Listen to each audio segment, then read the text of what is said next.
Buenos días, buenas tardes, buenas noches. En este video vamos a dar toda la información y los detalles en relación a las noticias que han surgido en el mundo River durante estas últimas horas. Falta poco para el siguiente partido del elenco millonario, el mismo será mañana desde las 19 horas cuando esté enfrentando a Vélez Sarsfield en el estadio más monumental por la tercera jornada de la zona A de la Copa Liga Profesional. Un equipo que obtuvo un importante triunfo frente a Barracas el miércoles pasado, sobre todo por cómo hoy por hoy se encuentra el plantel, más que nada, que tiene un grupo muy reducido de futbolistas de Michelis y que los pibes sobre todo sacaron ese cotejo adelante. En este video vamos a estar hablando de la probable formación para enfrentar mañana a Vélez. Uno cree que todavía no va a haber una rotación, más allá de la gran cantidad de cotejos consecutivos que va a tener que disputar el más grande, pero en 3 semanas, que es cuando va a jugar por Copa Argentina contra Excursionistas en la cancha de Colón,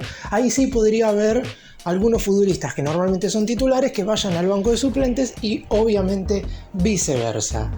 Vamos a hablar de los dos jugadores que recuperaría de Michelis, los primeros dos de la gran lista de lesionados que tiene, que van a estar a disposición o por lo menos deberían estarlo para el cotejo de mañana, y también vamos a dar información en relación al cierre del mercado de pases. Finalmente llegaron los dos refuerzos que todo el mundo esperaba. Vamos a estar contando cuánto pagó River por cada uno de ellos y por qué se cayó la transferencia por quien podía llegar a ser la última incorporación. ¡Empecemos! Y vamos a comenzar hablando del probable 11 que pararía el DT de cara al cotejo de mañana ante Vélez. Está claro que los refuerzos son dos futbolistas muy necesarios, pero recién llevan un par de horas junto con el resto de sus compañeros, por lo que uno cree que ni Santana ni Villagra, ya voy a estar hablando más adelante de cada uno de ellos de manera individual, pero uno piensa que en principio no van a estar formando ni parte del banco de suplentes. Aún así, teniendo en cuenta la poca cantidad de futbolistas que tiene el DT, no descarto que puedan estar por lo menos entre los relevos. Por lo pronto habría una sola duda para verse las caras contra Vélez, teniendo en cuenta que De Michelis, por lo menos en su cabeza, tendría en mente repetir el mismo 11 que triunfó ante Barracas. El hecho de recuperar a dos futbolistas provoca que obviamente tenga que pensar si estos posibles dos jugadores podrían llegar a ser titulares. Por lo pronto, si bien es cierto también que contra el Guapo el pasado miércoles River no mostró una gran versión futbolística, es cierto que jugó mejor, que mereció los 3 puntos, pero en definitiva todavía está lejos este equipo de Michelis de ser una máquina, o por lo menos lo que se espera como para competir en todas las competencias en este 2024. Vamos al nombre por nombre de los jugadores que arrancarían el encuentro de mañana ante el elenco de Liniers como titulares.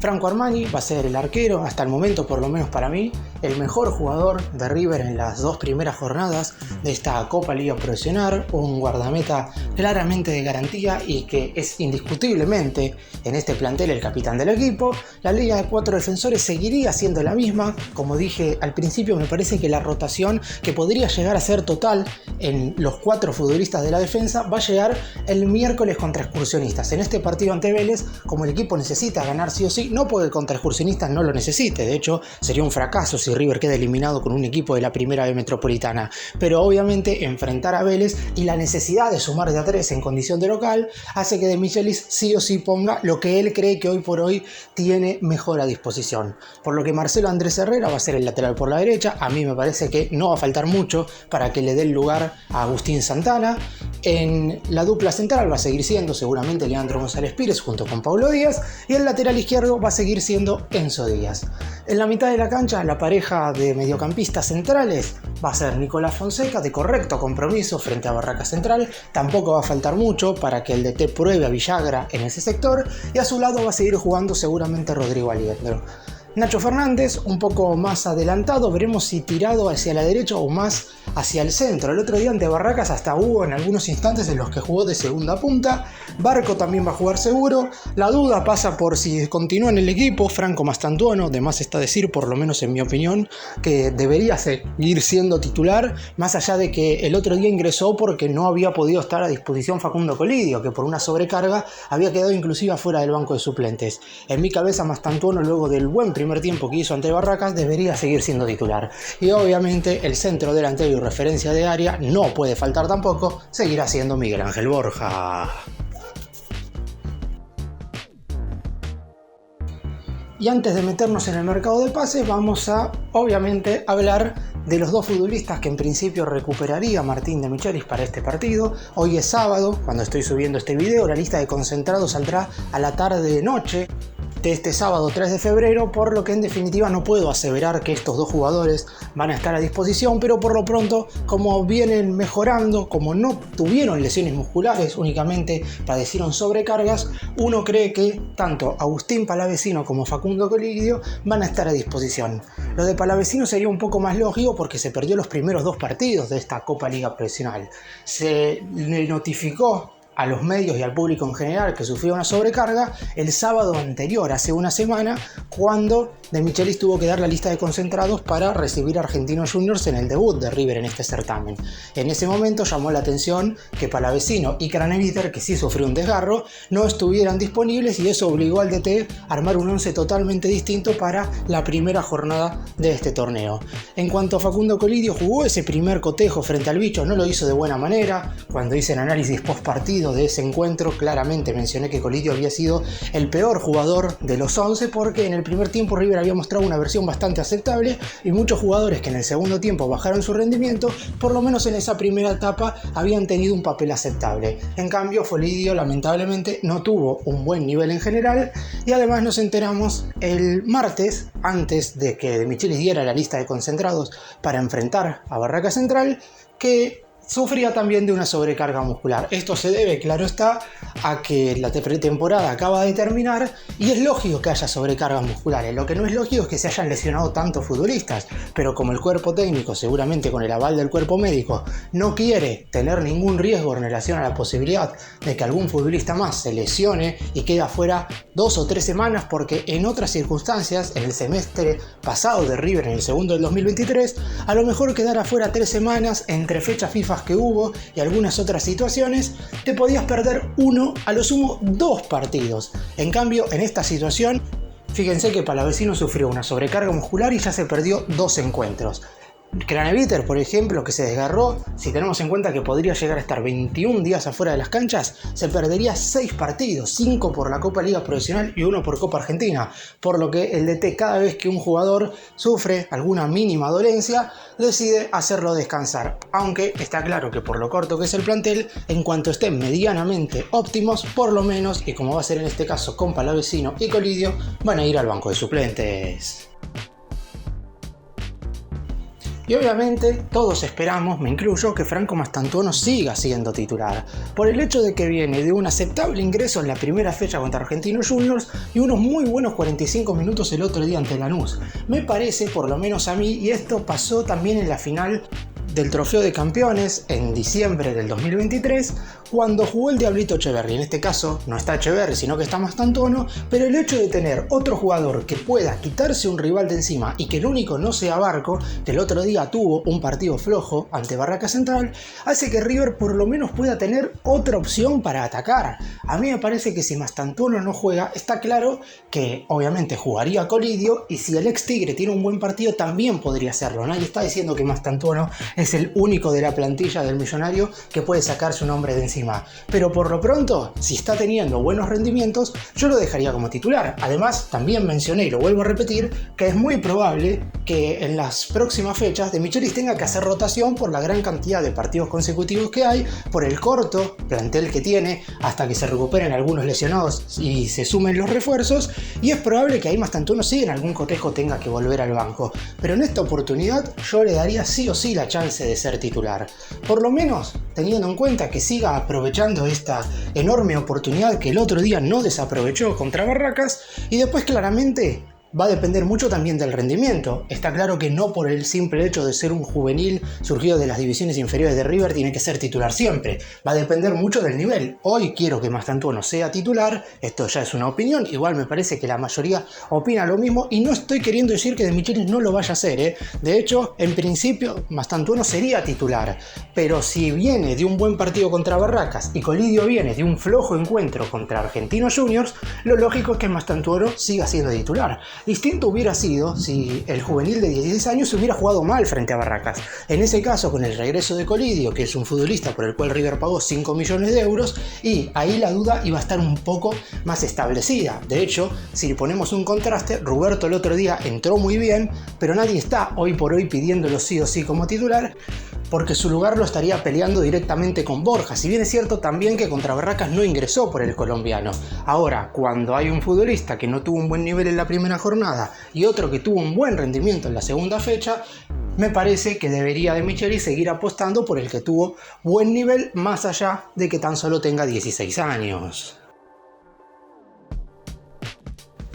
Y nos metemos ahora sí en el mercado de pases, el primero de los que llegó y se hizo la revisión médica el jueves por la mañana y ya ha tenido un par de entrenamientos con la casaca de River, motivo por el cual no quiero descartar que vaya al banco frente a Vélez, es Agustín Santana. Tras la larga negociación que se tuvo con Defensa y Justicia, donde en un primer momento el presidente del elenco de Florencio Varela, Diego Leme, había manifestado que el jugador uruguayo era intransferible, pero que después, debido a la presión del propio jugador, que pidió no disputar el partido de la primera fecha ante Godoy Cruz, de hecho fue al banco, y ya en el segundo cotejo de Defensa contra Platense ni siquiera estuvo entre los relevos. Gracias a eso, y a que obviamente el elenco de Núñez puso el dinero que pretendía Defensa, el futbolista dejó de ser intransferible para convertirse en transferible, por lo que River terminó abonando alrededor de $3.800.000 por el 100% de la ficha de Agustín Santana. En un principio también River había propuesto $2.100.000 y el préstamo de 2 juveniles. Sin embargo, desde Defensa siempre dijeron que no querían futbolistas cedidos y que lo único que querían era obviamente el dinero correspondiente para que se haga el traspaso. River, después de bastantes días, obviamente tardaron mucho, no solamente en la negociación en sí, porque la realidad es que las charlas llevaron aproximadamente 7 días, algo lógico. El problema es cuándo empezó el más grande a negociar, y de hecho por las declaraciones de Martín de Michelis luego del triunfo ante Barracas Central, si no se lesionaba Santiago Simón, que se fracturó la mano y no va a estar disponible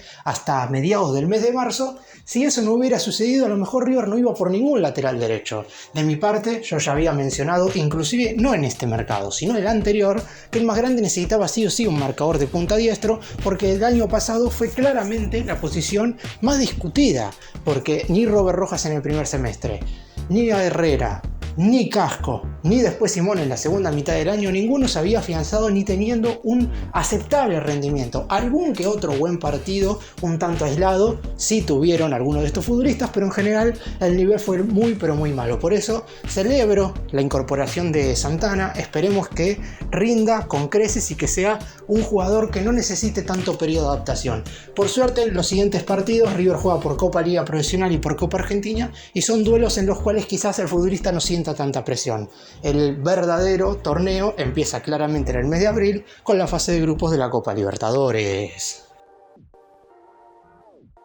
Y el otro jugador que se confirmó que va a ser refuerzo de River es Rodrigo Villagra, el mediocampista central, que es la segunda compra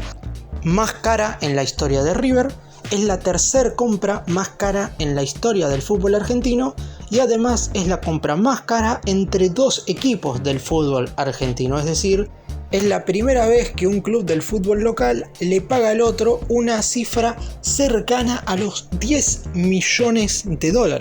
Y alguno se puede preguntar, ¿lo vale Rodrigo Villagra? Obviamente es un futbolista con muchísima jerarquía, con tan solo 22 años en Talleres de Córdoba, era un jugador que básicamente nunca bajaba de los 6 puntos. Aún en sus flojos rendimientos, Villagra siempre mantenía un nivel óptimo y eso es lo que River claramente necesita para su número 5. Además, hay que tener en cuenta que el que hoy por hoy está jugando en esa posición es Nicolás Fonseca, que el otro día tuvo un partido aceptable contra Barracas Central, eso hay que decirlo, pero que parecería que sus condiciones están más cerca a jugar al lado de otros 5 que para ser el mediocampista central. Fonseca es claramente un jugador que puede correr a los rivales, que tiene un muy buen estado físico, pero que no es ese futbolista que a lo mejor tiene que sobreponerse en todos los aspectos en el centro del campo de juego.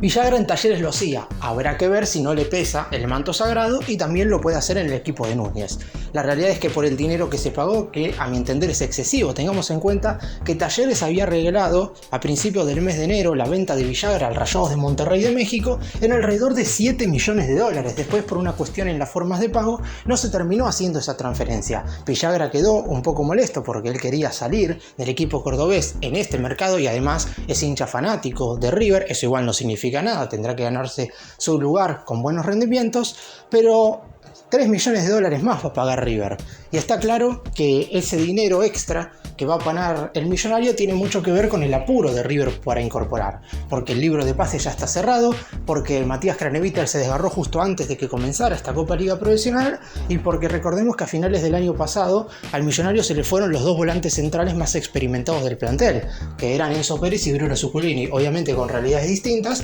pero eran dos jugadores grandes de mucha experiencia y jerarquía, y hoy River ha decidido reemplazarlos por dos jóvenes, por Nicolás Fonseca y por este Rodrigo Villagra, que lo más probable, al igual que Santana, es que no esté en el banco de suplentes mañana frente a Vélez, pero el miércoles contra Excursionistas, quien te dice, hasta podría llegar a ser titular. Y el refuerzo que finalmente no llegó es Luciano Rodríguez, el delantero del Liverpool de Uruguay, que en un principio se había hablado de que podía llegar a tener un ofrecimiento importantísimo del Feyenoord de los Países Bajos, y no sabemos si fue real o no. Hay mucho rumor de que ese ofrecimiento habría sido justamente rumor para que River ofertara más dinero. Acá el problema es que finalmente el más grande ofertó más dinero. De hecho, la última oferta de River fue el jueves por la tarde-noche y fue de 12 millones de dólares por el 70% del pase. Más dinero, claro está, no iba a ofertar el equipo de Núñez, porque obviamente es una cifra muy pero muy alta de un jugador que en el torneo preolímpico le ha ido bastante bien, teniendo en cuenta que la selección charrúa quedó eliminada en la primera fase, no logró acceder al cuadrangular final, pero Luciano Rodríguez es un futbolista de muchísima jerarquía. Sin embargo, el propio presidente del Liverpool decidió desestimar absolutamente todas las ofertas y ha asegurado que por lo menos en estos primeros 6 meses del 2024, el atacante, volante ofensivo, delantero por afuera, puede jugar en cualquiera de esas posiciones, va a quedarse en el conjunto de Uruguay, por lo menos a disputar la fase de grupos de la Copa Libertadores. Después, a mitad de año, con el mercado europeo más amplio, con la posibilidad que tiene inclusive de jugar la Copa América con la selección uruguaya, porque recordemos que el entrenador de la Sub-23 es Marcelo Bielsa y es el mismo que el de la selección mayor, por lo que en definitiva está muy bien visto y puede ser que teniendo una buena Copa América lo lleven a Europa por muchísimo más dinero. Igual parece extraño que el Liverpool, que tiene una muy buena relación con River, la dirigencia de ambos clubes han negociado con Nicolás de la Cruz en anteriores mercados de pases y siempre todo ha salido bien, parecería un tanto extraño que no hayan aceptado 12 millones de dólares. Yo creo que algo en las formas de pago, algo que haya dicho el jugador o el representante del futbolista, que puede ser que le haya dicho a los dirigentes del Liverpool que tenía una oferta preparada para un equipo de Europa pero recién a mitad de año, algo de eso tuvo que haber sucedido, porque es raro que en el fútbol sudamericano se rechacen 12 millones de dólares. Estaríamos hablando que sería la segunda compra más cara de la historia de River. En caso de que se hubiera hecho esta transferencia, el más grande en este mercado hubiera realizado la segunda y la tercera compra más cara de toda la historia. Solamente estarían por detrás de la adquisición que se hizo en enero del 2018 por Lucas Pratto. En definitiva, Rodríguez se va a quedar en Liverpool, River no lo va a poder traer en este mercado y todo parece indicar que el millonario afrontará el primer semestre de este 2024 con el actual plantel. Y vamos a hacer ahora un simple resumen de lo que fue el mercado de pases de River, un mercado que termina siendo para mí bastante malo, teniendo en cuenta que los dos futbolistas llegaron tarde, y si bien es verdad que no había que incorporar una gran cantidad de refuerzos y que Santana y Villagra están bien apuntados, porque dentro del fútbol argentino no hay tantos laterales derechos buenos. Es más, me atrevería a decir que Santana y Godoy, el ex Estudiantes, eran los únicos que habían tenido un buen 2023, por lo que están bien apuntados, creo que vino tarde. Y lo mismo en el caso de Villagra, tampoco hay tantos buenos mediocampistas centrales, y el ex Talleres claramente es un jugador que para mí va a estar a la altura de las circunstancias a la hora de ponerse la camiseta de River. Después llegó Nicolás Fonseca, a quien el millonario ya había contratado a mediados del 2023, pero lo dejó a préstamo un par de meses en Montevideo Wanderers porque no iba a jugar prácticamente en la segunda mitad del año pasado. A mí me parece que dejarlo cedido en Wanderers fue una buena alternativa. Lo que no sé es si hubiera contratado puntualmente a Fonseca. Ojalá que nos tape la boca a todos. Contra Argentinos tuvo un nivel bastante flojo, el otro día contra Barracas tuvo un rendimiento aceptable. Esperemos que pueda levantar. Estos tres son los nuevos jugadores, hablando específicamente de incorporaciones de otros equipos que trajo River en este mercado. Después, si vamos a los que fueron a la pretemporada en los Estados Unidos, hay que sumar como parte del plantel profesional a muchos juveniles. Si bien no forman parte exclusivamente del mercado de pases porque no son incorporaciones, sino que son futbolistas que ya estaban en las categorías menores del club: Franco Mastantuono, Agustín Ruberto, Ian Subiabre, Tobías Leiva, Jonás Luna, y podemos meter al Diablito Echeverri, que si bien es cierto que va a entrar ahora en otra parte de este resumen, son juveniles que en este 2024 van a empezar a tener cada vez más minutos. Y en cuanto a la salida, River dejó ir a muchísimos jugadores. Las únicas ventas en el mercado fueron Nicolás de la Cruz al Flamengo, se fue al conjunto brasileño a cambio de 16 millones de dólares, a River le quedó la mitad de ese dinero porque tenía el 50% del pase del uruguayo, y la otra transferencia fue la del Diablito Echeverri al Manchester City, 15 millones de euros en un primer pago y alrededor de 10 millones restantes a cumplir en objetivos. Igual, Echeverri se va a quedar en este 2024 a jugar en River y recién se sumará al equipo inglés el 1 de enero del 2025. En cuanto a las otras salidas, Enzo Pérez, Bruno Subulini, Emanuel Mamana, Jonathan Maidana, Salomón Rondón y Matías Suárez, todos se terminaron yendo del club con el pase en su poder. Está claro que la idea era bajar el promedio de edad. A mi entender, falta un delantero más en este mercado. Esperemos que alcance y que los juveniles puedan estar a la altura para que River tenga un gran plantel, por lo menos en esta primera mitad del año.